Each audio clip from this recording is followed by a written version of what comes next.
Hello! This is an important announcement for all GCash users.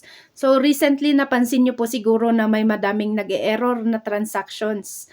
Bakit po? Isa na po dito ang dahilan na nag-set po ang GCash ng transaction limit sa bawat GCash account.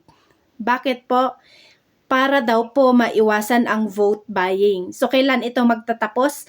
Pagkatapos din po ng eleksyon, saka po maa-uplift yung limited GCash transaction. So for the meantime, kung alam mo namang gagamit ka ng e-wallet ng madaming beses, I suggest na mag-switch ka na muna sa Maya. Gumamit ka na muna ng Maya.